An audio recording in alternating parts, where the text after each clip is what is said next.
guys, welcome to TinyGirlBrain. I am Barbara, and this is my brainchild.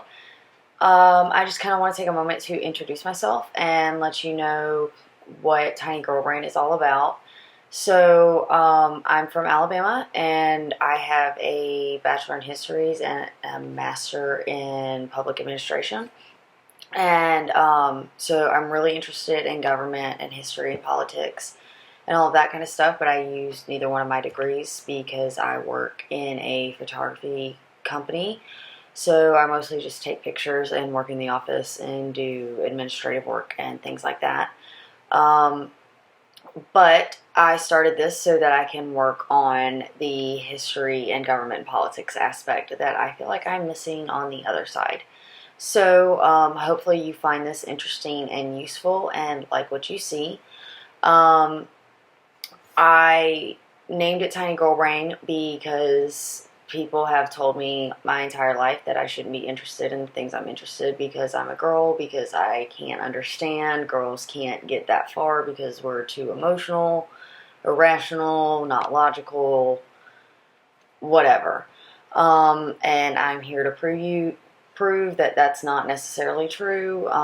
Women can be very logical, not irrational beings. We're not all vapid. We're not all about keeping up with the Kardashians or Instagramming everything or whatever. Yeah, I like those things, don't get me wrong, and I can be just as shallow as everybody else. I love some Real Housewives or Teen Mom. That is my jam. But there's other things and more important things out there than just that and trying to live that kind of lifestyle. And I feel like there's a growing population of younger adults like myself that are feeling marginalized, and like the people out there that are supposed to be representative of us and making the decisions for us are not actually representing us and not making the decisions that we think are the best for where our country is going or where our world is going. So, I just feel like I needed to get my voice out there, and hopefully there's some other voices out there that feel the same way, or maybe you don't feel like speaking up, but you agree with me, and if that's so, then great. Subscribe and stay tuned, because this is what you're going to get. So, anyway, we are not okay as a country. We're not okay as people, as a society, whatever. Our leaders are tearing us apart because of this whole us against them mentality, and you can't possibly be okay with, anything that the other party has to do if you're going to be part of this. There's got to be some compromise. There's got to be some middle of the road. These extremes don't work. It tears us apart and it brings us down. And if we can't find some common ground and can't remember that we're all Americans, we're all humans, we all are the same on the inside, and we need to all be working towards the same goals instead of trying to accuse people of things that they may or may not have done. Like, let's focus on the bigger picture here. Like, there are bigger issues at hand, and I just feel like we keep moving away from that and glossing that over. And there's a lot going on in our government and with our leaders that's, let's focus on this over here so you don't really know what's going on over here. And it's just, I know it's historically something that's always been done, and that whatever, maybe I'm naive, but I feel like our leaders should be working for the better good and should be there to serve. They shouldn't be there for personal gain or for the glory or whatever. It should be an honor to serve and to be there to serve in the capacity that you can as a shepherd for the masses of people and for the country as a whole, is for the country as where we're going.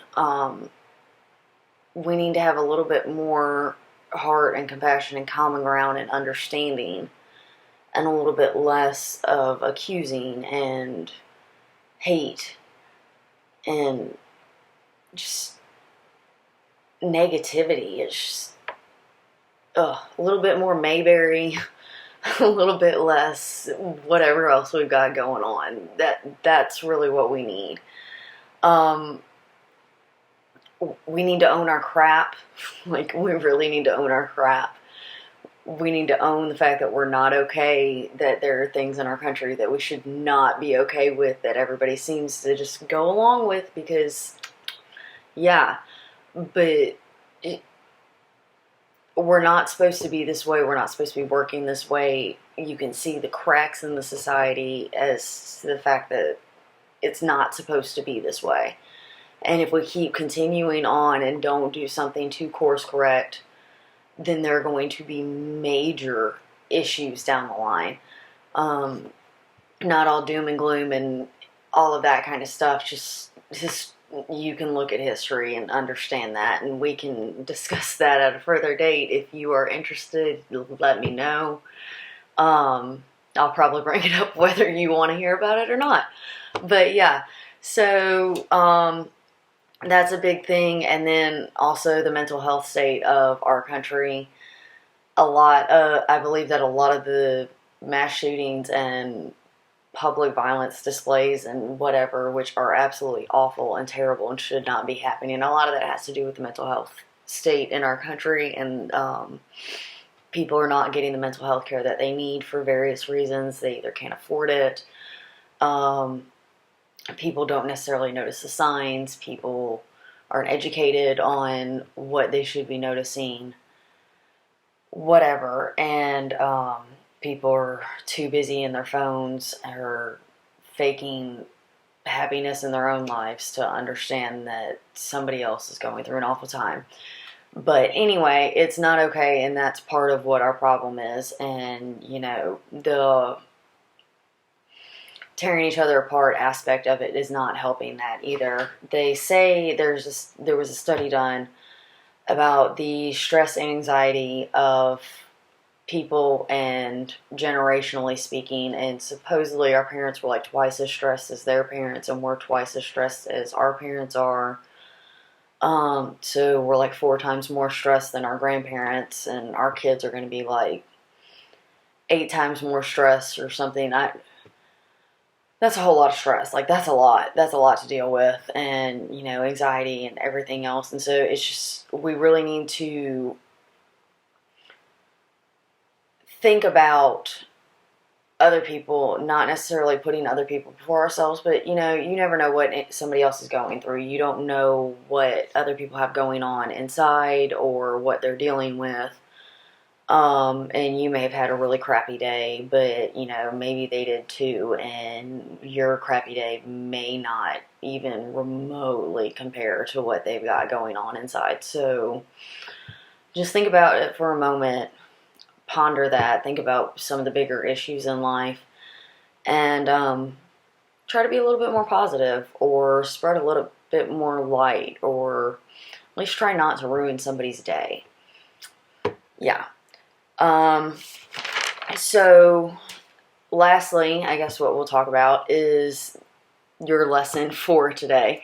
There was a study done from the Annenberg Public Policy Center at the University of Pennsylvania on the branches of government, and the people that were interviewed for this study, 1 in 5 American adults could not name a single branch of the U.S. government, which is absolutely appalling that that many adults did not understand this. Now, I don't know the people that were polled for this study. I'm gonna guess that they were probably in Pennsylvania, but they may have gone further.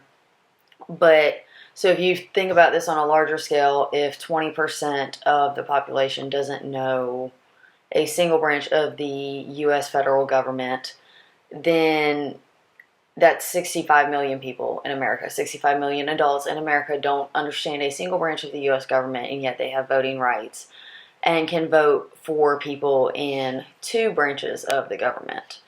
So that's kind of not cool.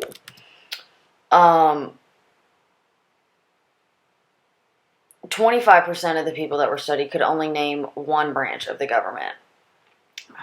That's almost 50% of the U.S. population not being able to name branches of government. And absolutely ridiculous. Okay, so here's your lesson. Branches of government, okay?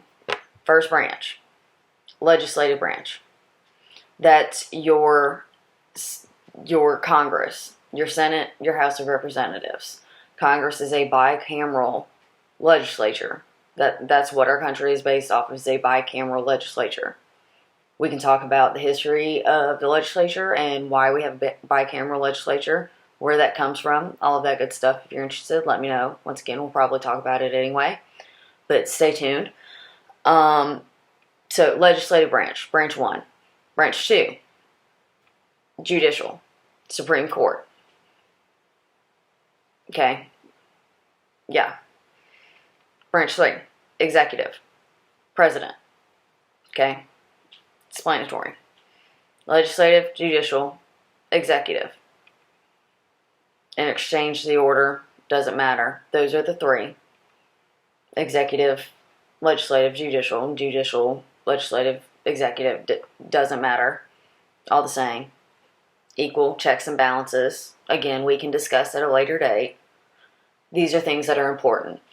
Go out and discuss with people. Make sure that other people understand the 3 branches of government, because once again, these people are voting for our representatives and for the people who make the laws and serve in these capacities in the Congress or as the president, and they don't even know what they're voting for. They don't even know what the purpose is. And so yeah, go out, spread the word, subscribe. TinyGirlBrain. See you guys later.